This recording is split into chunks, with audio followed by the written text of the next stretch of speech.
In the middle of a high-profile murder case, a Texas judge excluded testimony from a medical examiner, ruling it unreliable. It turns out it's the same medical examiner whose testimony was also questioned in one of Albuquerque's most high-profile cases. Here's News 13's Marissa Lucero. Well, Jess, if you recall, Dr. Sam Andrews was accused by the defense in the James Boyd case of also altering his testimony when he took the stand.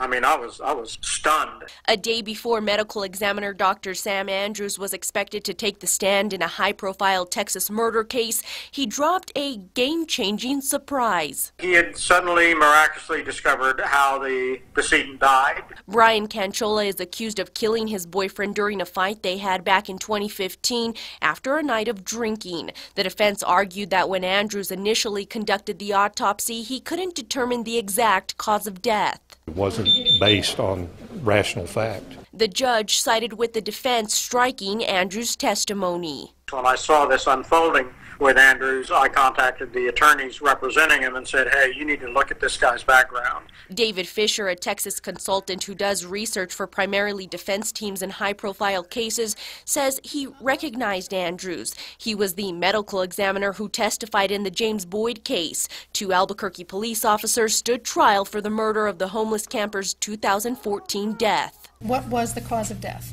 Gunshot wounds. And why do you say wounds, plural? Because all of the wounds in some way contributed to the death of Mr. Boyd. It didn't take long for the officers' attorneys to fire back, saying at a pretrial hearing, Dr. Andrews had first ruled it was a single shot that did the most damage. He was accused once again, while on the stand, of changing his story. Do you do that often when you're testifying in a case in which 2 police officers in Albuquerque are charged with murder?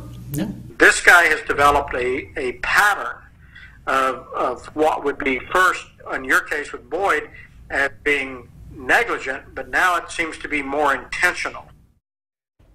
Now, in the Texas case, after Dr. Andrews' controversial testimony, the judge said he was forced to dismiss the murder charge. Today, the defendant was found guilty of a misdemeanor assault charge and faces 6 months behind bars. Back to you, Jess.